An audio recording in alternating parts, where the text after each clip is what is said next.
Hello, welcome.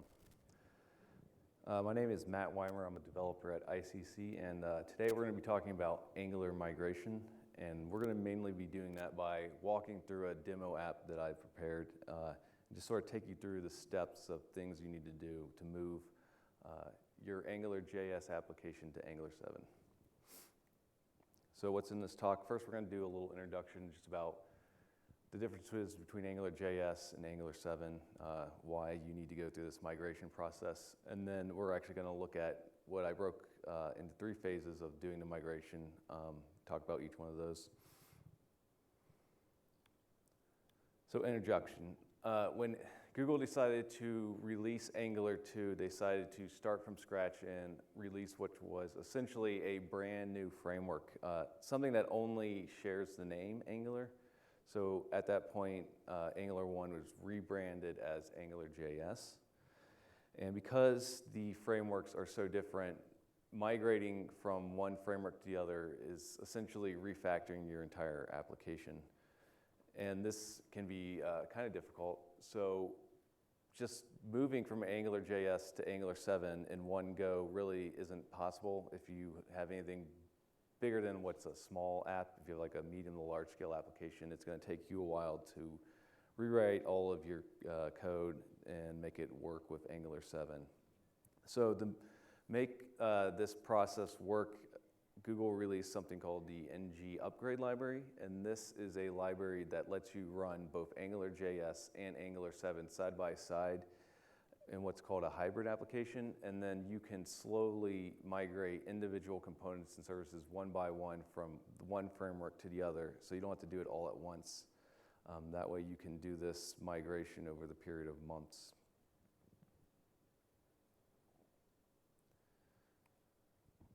Also with Angular 2, Google introduced something called the Angular CLI. This is a command line tool that does a lot of different stuff for you. One thing it does is code generation, so it can generate all the sort of boilerplate code you need for a new project. It can also automatically generate new components and services when you're adding them to your project. It does all the builds and bundling for your application. So it'll take all of your JavaScript, put them in the one JavaScript file, and same with CSS and stuff like that. It'll also do a lot of optimization. This is not just for JavaScript, but also for CSS and HTML. It does minification, tree shaking, ahead of time compilation. All that stuff is handled by the CLI for you.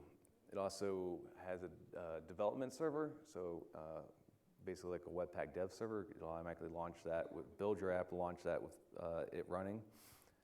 And it also does unit testing and EDE testing as well as linting. All that can be handled by the CLI. So if you have we're using like a whole suite of Gulp plugins or Grunt plugins or maybe Webpack, all that stuff can be replaced and handled by the CLI. So we're going to be looking at how to move also your old build tools into the Angular CLI as part of the migration. The CLI is actually built on top of Webpack. You don't really have to interact with Webpack too much directly. There's a configuration file that lets you customize the builds to extent. And then if you need to do additional customization, there's something called Angular Builders, which lets you take the customization beyond what is in their config file.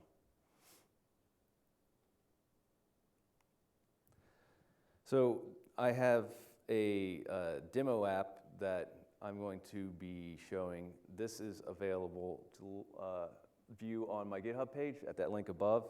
There is 3 versions of the application. One where it's just pure AngularJS. Then there's a hybrid version where it's like 50-50 AngularJS and Angular 7. And finally, there's a Angular 7 version, which the migration has been completed.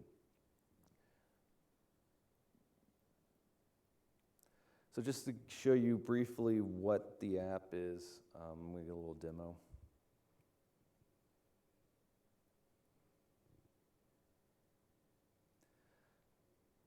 Okay, so it doesn't look too pretty, but it has all the pieces that you might want to migrate in an application. So there's, this is first set up for code mash, so it's showing code mash data. So this has a list of sessions.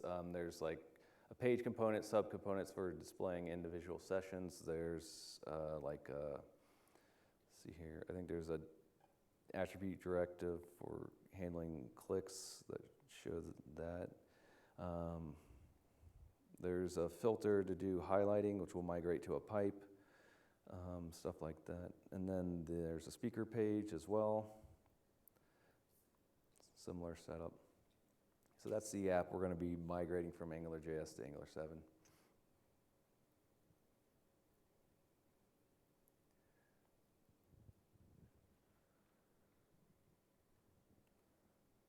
So before you actually start migration, there's a couple things you can do to get a jump start before you actually do any sort of setup for the hybrid app that'll make the whole experience a lot smoother. The probably most important thing you can do is use a module loader, so like Browserify or System.js or preferably Webpack, because that's what the Angular CLI is using. If you can do all of your imports for your code using a module loader, it'll make it a lot easier. The other thing you can do is start using AngularJS 1.5 components. So in version 1.5, they introduced something called components, which replace directives. These are more similar to the Angular 7 components. There's going to be less refactoring to extent when you migrate them. Also, components have the distinction from directives that they can be upgraded and used in a hybrid application. So upgrading means they can stay as AngularJS, but they can be used by Angular 7 components without actually migrating them. The other thing you can do is stop using scope or root scope in your code. Just start refactoring your code so you're not using either of those. Those concepts don't exist in Angular 7. The other thing you can do is start using ES6 classes or TypeScript classes. So Angular 7 uses TypeScript. All of your components, services, everything is going to be encapsulated in a TypeScript class. So once you have stuff in classes ahead of time, it's going to be less refactoring for you later.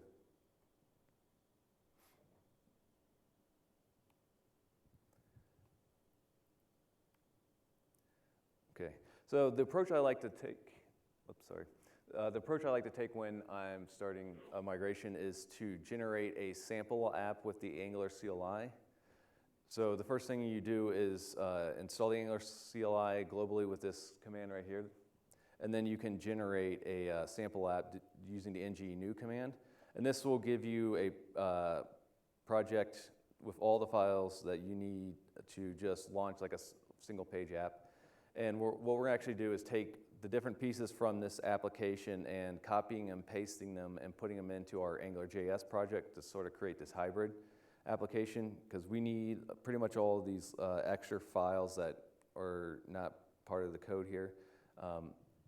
The Angular CLI needs them, so we will just take them from this sample project and copy them and put them in our demo app.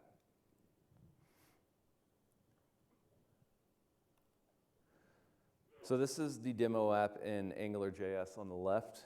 Everything in the blue is files we're going to tweak. All the red files are files we're going to remove, and then all these green files are new files we're going to add. Pretty much all of those are from that sample app we generated using the Angular CLI tool.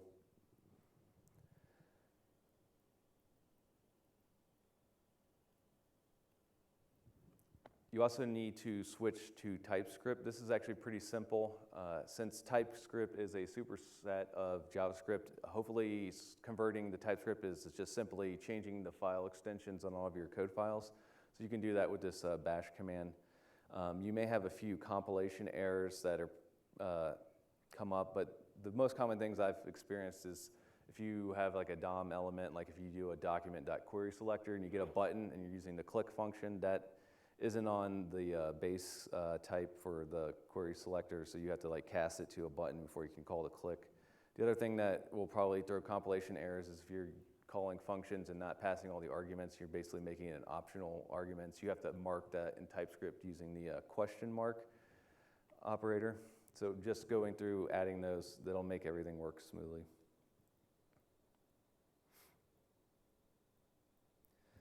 You're also going to need to install some new NPM packages. So you want to take a look at that sample application and install almost everything that's in that package JSON file. You're going to need everything that's in there.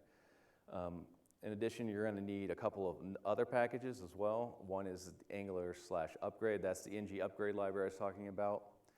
If you're using UI router, you're going to need a special version of that. It's called Angular Hybrid. You want to install that. And then that has a dependency on the built-in router.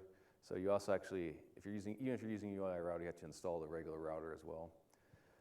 You also want to install a couple of extra dev dependencies. These just provide some type information to the TypeScript compiler. One you want is for all type information for the AngularJS library. You also want all the node, that's for typing that require function used by Webpack. And then you also probably want to type the Angular mocks library for your unit testing. And then you can go ahead and take out all the old packages you were using to build your AngularJS project. Anything like, if you're using gulp or any stuff in there, you can take all that out. And then you also want to take all the script commands that were in the package.json file and move those over into your demo app.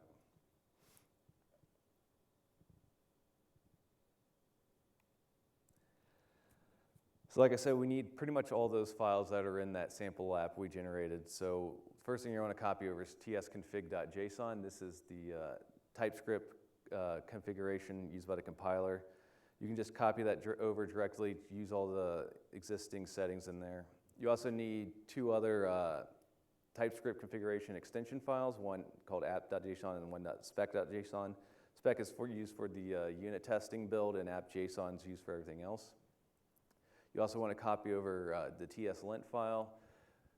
This you can customize later to whatever you want depending on your preferences, but it's pretty good. It has like a lot of good rules in there that force like Angular best practices, so you probably want to leave most of the stuff that's in there.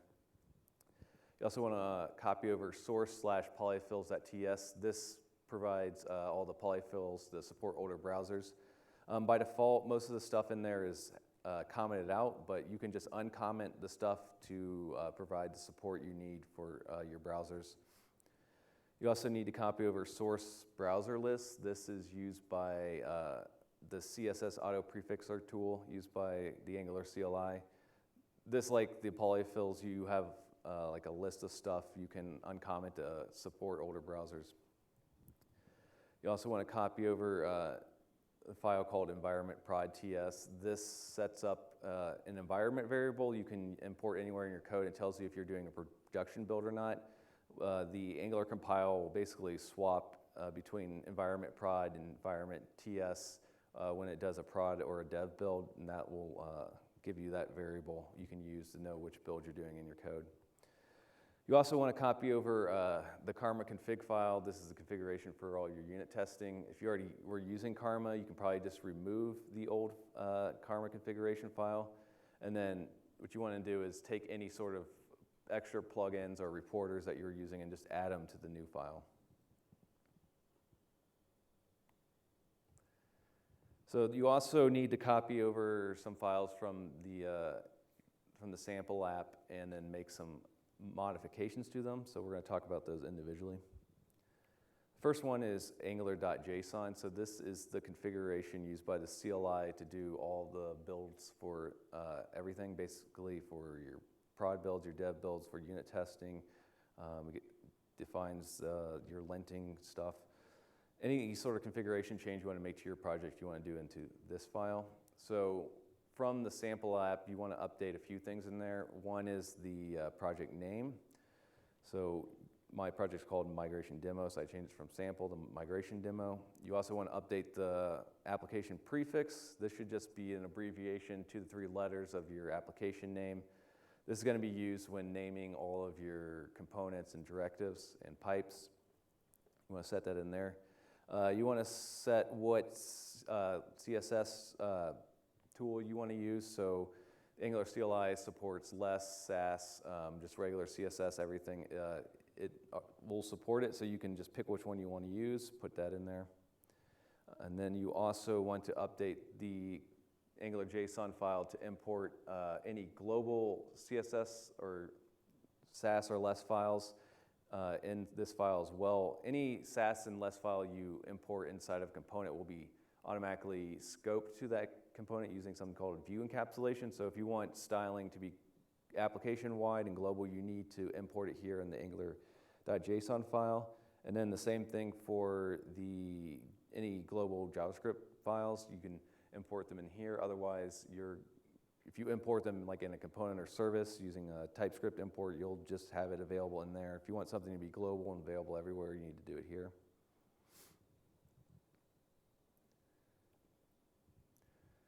The next file we want to copy over is the style.scss. In this case, I'm using Sass. So if you had picked less, you'd be copying over to styles.less file.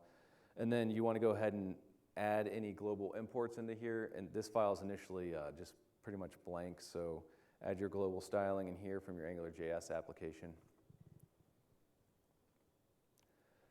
Next file you want to copy over is the tslint.json file. This is the linting rules for your application. All you really need to update in here is the application prefix. This just enforces that when you create a new directive, component, or service, the linter will make sure you're using the right naming prefix. The next file to copy over is app.module.ts. This is the root module for your entire application. You're going to need to add several things in here to set up a hybrid application. One thing you need to do is import the ng upgrade library using what's called the upgrade module. So you just import that and add it to the imports list. And then if you are using UI router, you want to also add the hybrid version of UI router, import that module and add it here. And then you need to add this little bit of boilerplate code into the class itself or app module. This will actually bootstrap AngularJS once the Angular 7 application starts up. And so you copy and paste this code in there, basically make sure you update the application name in there.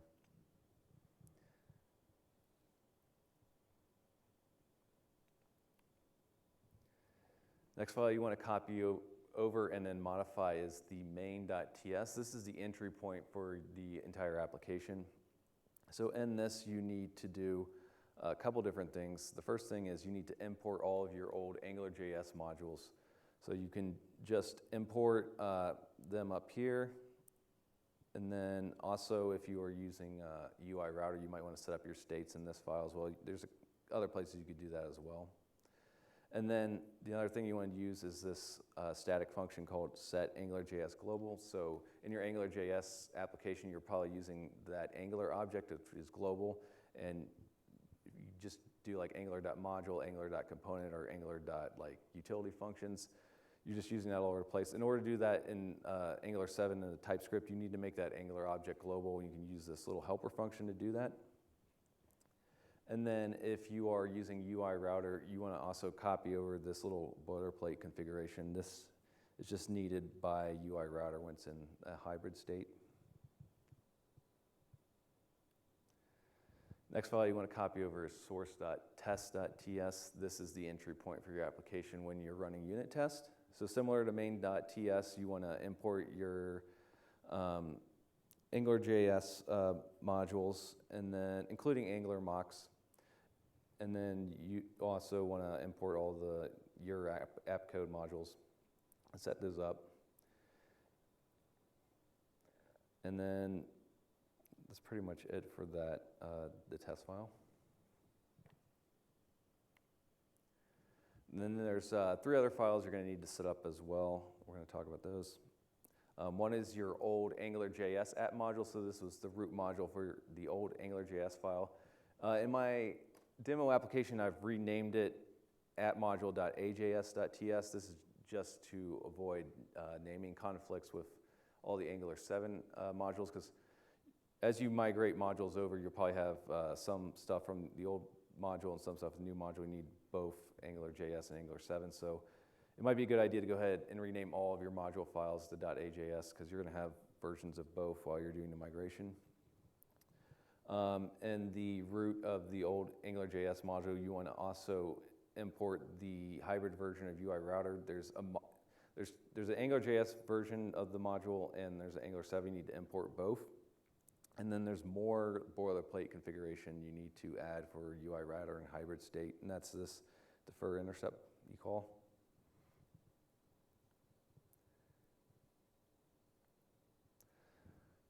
The next file you want to change is your index.html. So previously in AngularJS, you would bootstrap the application using the ng-app directive, and then you give it the application name. Since we are now bootstrapping AngularJS in our Angular 7 root application module, we no longer want to do that here. If you leave this in here, it'll actually bootstrap the application twice and give you weird errors. So make sure you remove that. There's a second alternative way you might have been bootstrapping AngularJS where you call angular.bootstrap somewhere in JavaScript code. You just need to remove that wherever that is. The next file you need to set up, this doesn't exist in the sample application, is typings.d.ts. This just provides extra typing information to the TypeScript compiler for global objects. So that Angular object that we made global in the main TS file, you need to provide that type information. So using that types package we installed, type/Angular, and then adding this here, that'll provide all the information the TypeScript compiler needs. And then if you're using the require function anywhere to do imports with Webpack, you need to provide that type information as well here. And then just a last note about Angular CLI. Not everything is configurable in the angular.json. Sometimes you need to customize something as part of your build, and there's no options inside the configuration file. In that case, you're going to need to use Angular builders. So a pretty common thing you see in AngularJS is using ng-annotate to add the little injection strings to all of your components and services. If you wanted to add that to your build, like in this hybrid state, there's nothing in the configuration file that lets you do that, so you need to use a builder. If you look at the sample app, you can see how I'm using a builder to set up ng-annotate loader. I'm not going to show you that code, but it's up there on GitHub.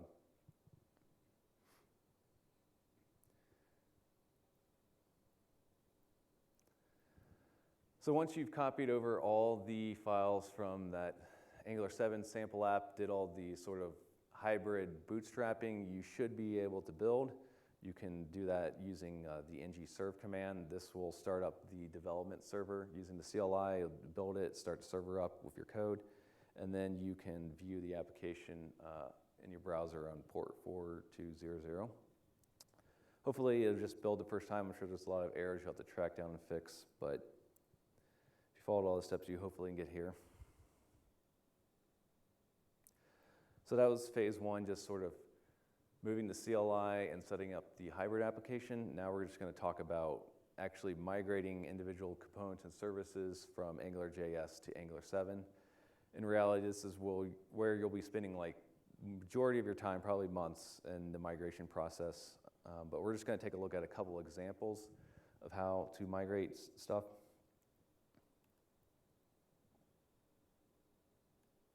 So before you begin actually migrating, it's good to have a strategy of which components and services to start with before you migrate.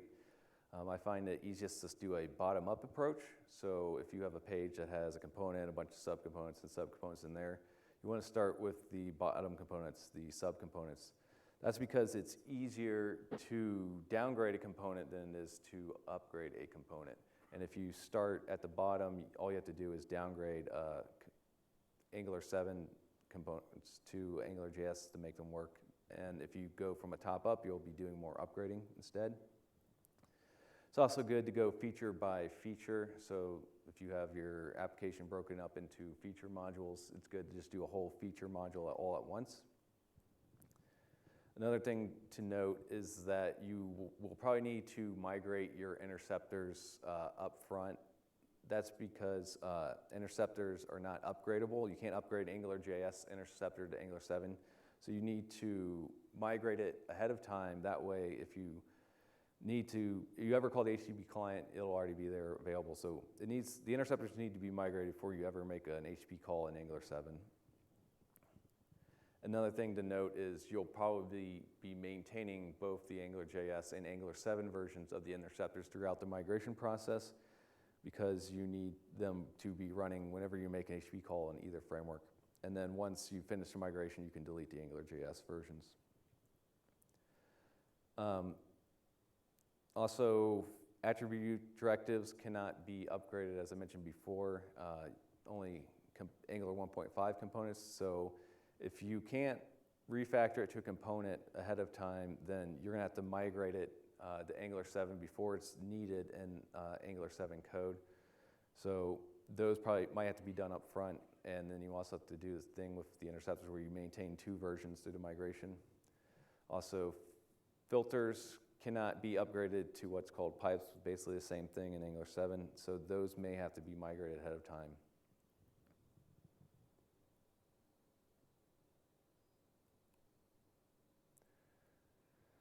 So when you actually migrate a single component, the first thing you need to do is take all of your code, which is probably encapsulated in a single function, and move that into a class, unless you did this sort of prep work and moved everything to a class ahead of time. And then you're going to want to use a TypeScript decorator called @component. You mark that on your component class, and then you provide some metadata like the template path, the CSS style path, some other stuff like in view encapsulation and the change detection strategy. And then you also need to set up properties in your class for each binding. In AngularJS, you just provided sort of a property name and what type of binding it is. In the class, you actually have to add a public property and then mark the property with either an @input or @output decorator. And then if you have any lifecycle hooks in your component, like ng on init, you need to add there's interfaces for each one of those hooks. You need to have your class implement the interface, and then that'll add the hook for you. So we'll take a look at one example here. So this is the session page component. It is injecting a single service, has an on init hook, and has a template. So we've moved it on the left side over here to the right, and it's now in a class. So up here I've added the @component decorator. I've added the selector, which is now, you should know in Angular 7 is kebab case. And then we have the path to the template and our style URL. And then we were using onInit, so we need to add the onInit interface here, and then that makes us implement this ng-onInit function here. And then, let's see here, what else? We've got no bindings here, so there's no inputs or outputs on this case. But also, we've moved the session service, which we were injecting here, that's now been injected in here into the constructor. One thing to note about this is the session service is still AngularJS, so we've had to upgrade it to make it work in Angular 7. And since it doesn't have a class that dependency injection system can use, we have to provide it an injection token. And I'll show you how to upgrade a service and set up an injection token for your AngularJS services here in a minute.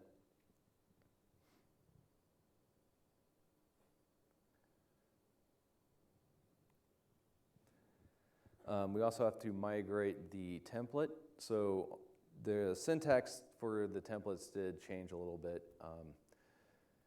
In the AngularJS, you had ng repeat, that is now star ng4, that's camel cased, and then instead of using the n keyword, you use let of, a little more similar to actual JavaScript, I guess.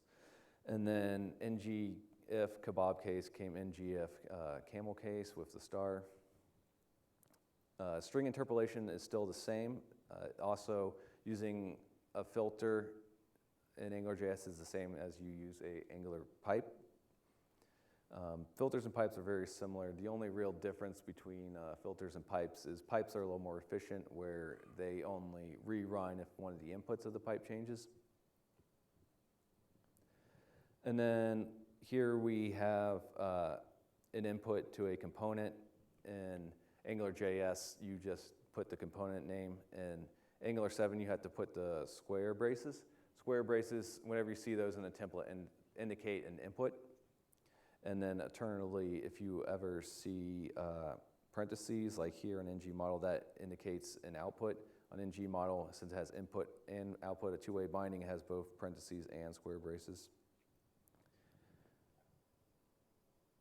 And then you can see that here in ng click, since that's an output, we have parentheses here in Angular 7.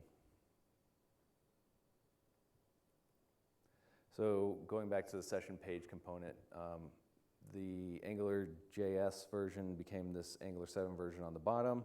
We're just basically updating the template syntax. The template syntax is so straightforward. I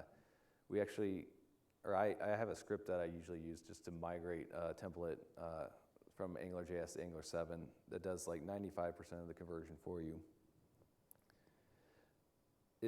One thing you should know is if you're using observables or you're putting your data in observables, so you can use like on push, you do need to use the async pipe when you're binding to that in the template. And then see here, this, I think directive, you can see it went from kebab case to camel case with the square braces.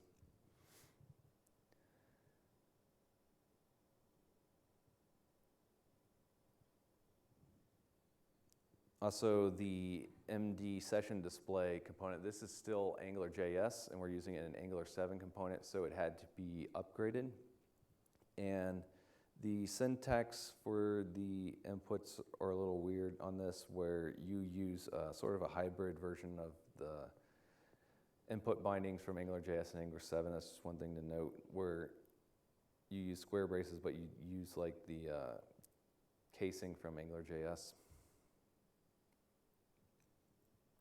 Once you've migrated the component from AngularJS to Angular 7, you then need to update the module. So you want to take it out of the AngularJS modules in and then add it to an Angular 7 module. In this case, this is our first component from the session module. We also create this file. And then you want to add your component to the declaration list.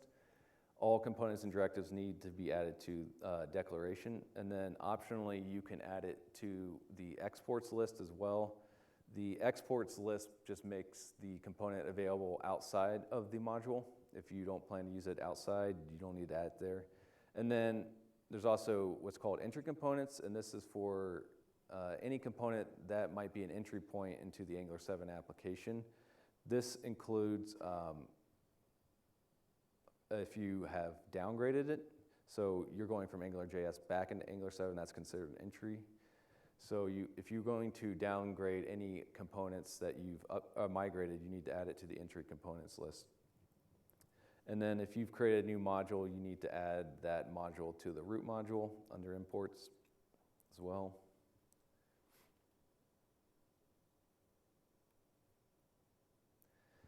When you have migrated a component and it's sort of a root component for a state, you also need to update the UI router state.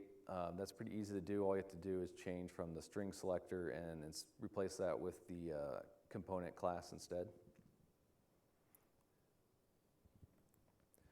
So you saw in the session page component, we had the session service, which was still AngularJS. We had to upgrade it to make it available there. To do that, you need sort of some boilerplate code. One thing you need to do is for all your AngularJS services is provide an injection token. Since they don't have a class or a type that the dependency injection system can use, you need to create a token using this injection token object. And then you can just sort of copy this boilerplate and just update the name. And then this session provider, you then list as a provider in a module somewhere, and then it's available to be injected using the token anywhere in your Angular 7 code. Also, you saw you were using the session display component that still also is AngularJS. In order to use that, we had to upgrade it as well. This is just more boilerplate code, so what you need to do is provide what's called a wrapper component. This sort of defines the inputs and outputs, just provides that type of information. So for each binding, you want to set up a property, and then also in the constructor, you need to pass the AngularJS name, and then you can basically pick whatever Angular 7 selector name you want, but you probably want to make those match. And then once you've created this component, you also need to add that to an Angular 7 module somewhere. So just add it to a declaration in the module.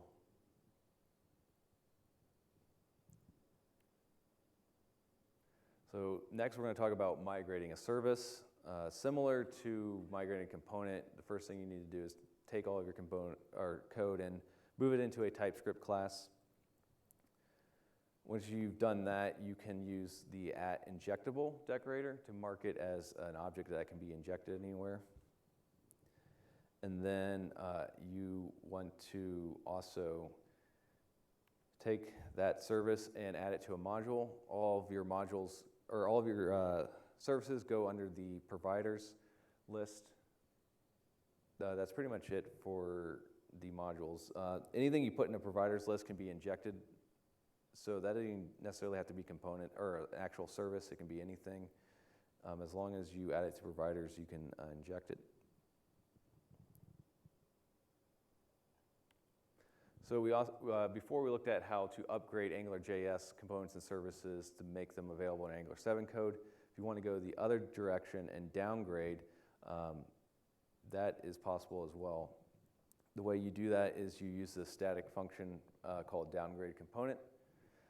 All you have to do is import it and then pass it the Angular 7 component you want to downgrade, and then you can give it a name that you use in the AngularJS code. You want to just pass the result of this function straight to the .directive function that you use, like creating any AngularJS component.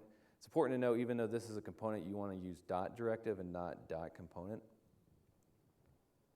And then once you've done that, you can use the Angular 7 component in AngularJS. You do have to use this sort of weird hybrid of the kebab case and then the square braces for the inputs. When you actually finally migrate the AngularJS component using that, we'll have to update this to be camel cased.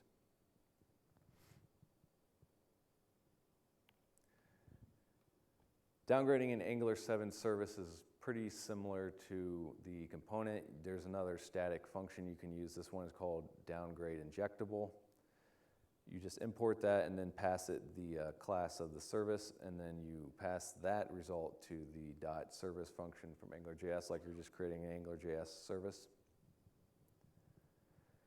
Once you've done that, you can then inject that into any component controller or speaker or service for AngularJS.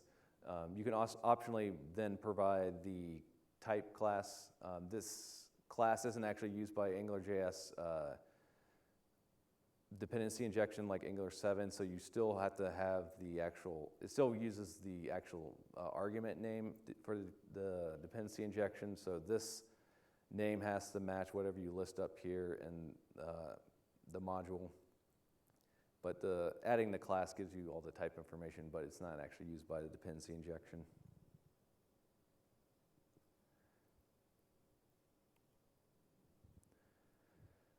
So also in our application, we have an attribute directive. As I mentioned before, directives cannot be upgraded. So before you're going to use them in Angular 7, you have to do the migration ahead of time. But this is similar to the component, where you're just moving everything into a class and then setting up the bindings using the @input and output decorators. The only thing is you don't have to really worry about setting up a template.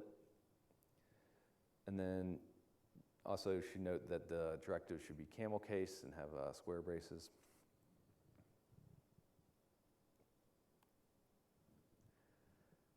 Moving filters to pipes is pretty straightforward. You can pretty much take your transformation function and just move it into a class. One thing to note about pipes is they can be pure or impure. So as I mentioned before, pipes only update if one of the inputs change. That's only true actually if it is a pure pipe, which they are by default. So a pure pipe just has a pure function where it just takes an input, returns an output with no side effects. If you are planning on changing state or something in your pipe, you want to mark it as impure, and then it'll actually fire off the pipe every time there's a change detection cycle. Migrating interceptors is a little different because in AngularJS you had sort of 3 hook functions you would provide, like a response, requests, and like an error. In the Angular 7 world, you get a single like observable, and then you have to provide all of the functionality based off of that. So migrating the interceptors can be a bit of a refactor. And then you also want to mark your interceptors with injectibles because they will be injected sort of like services. The only difference is once you've migrated your interceptor and add it to your providers list, you don't add the class directly. You need to use the HTTP interceptor token. And then under use class, you just give your interceptor class. And make sure you also use this multi-true because you might have multiple interceptors as well for your app. Just talk briefly about unit testing. When you migrate a component, you want to set up your unit test just like a standard Angular 7 unit test. There's plenty of tutorials how to set up those unit testing. You're pretty much going to do the exact same thing. The only challenge you might run into is your component might be using an Angular JS component or service that you've upgraded. And that can be an issue because there's not really a good way to run the hybrid state in your unit tests. There's currently no support in the ng upgrade library. There is a pull request on GitHub to provide utility functions that will basically bootstrap Angular 7 and your AngularJS tests and vice versa. But that pull request has been in the works, I guess, for almost 2 years now. It looks close to being merged, but I don't know when it'll be. If you really need to provide the real versions from the other framework, you can manually take this code down and call these functions in your code. Just a word of warning, these functions are a little slow. They might slow down your unit test dramatically. I find the best thing to do is just mock everything if it's from another framework. If you have a component or service from the other framework, just mock it out completely. That way you don't have to worry about doing the hybrid wiring of dependencies and injecting that stuff.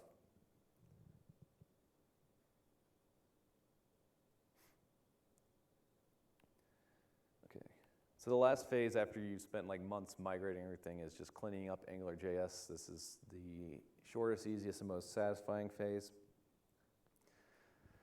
We want to go ahead and delete any leftover AngularJS files. So you might have some leftover AngularJS modules files still sitting there, and then since you probably were maintaining 2 versions of directives, filters, and interceptors, you probably have some leftover versions of those. You can go ahead and delete any of those, and then you want to also clean up any of that boilerplate code you were using to downgrade or upgrade components and services, all those wrappers and service providers. You can delete those. And then you can also start cleaning up your dependencies, so you can remove the AngularJS dependency, any of the extra modules for Angular like sanitize, or any third-party ones, maybe like UIB bootstrap or something. You can remove those. You can also remove the Angular upgrade, that's the ng upgrade library. And then you want to remove the UI router hybrid version if you were using UI router.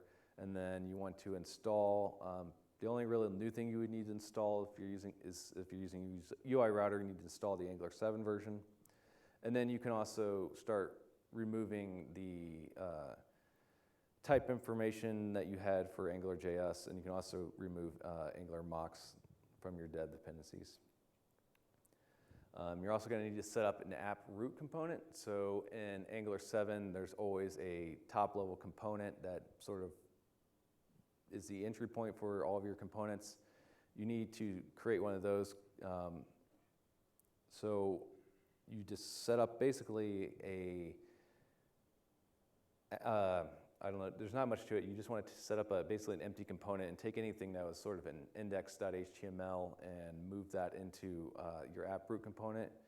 And then after you've done that, okay, here's my example from the demo app. So in my old index.html, I sort of had a root UIV.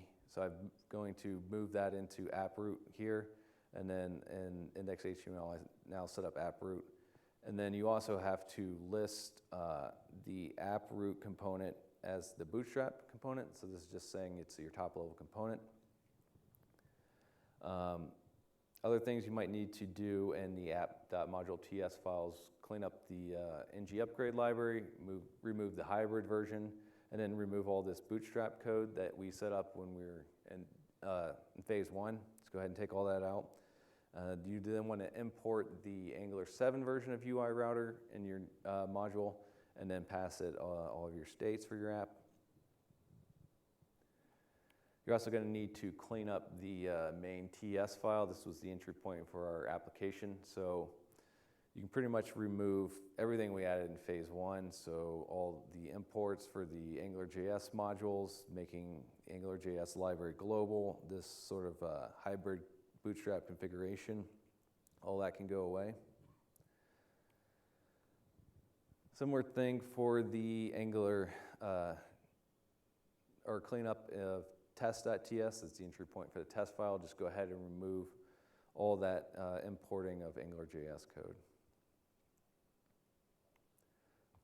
The last cleanup thing you can do is then go into the typings file and remove the AngularJS stuff, since we no longer need that. And then at that point, you're pretty much migrated everything. Any questions?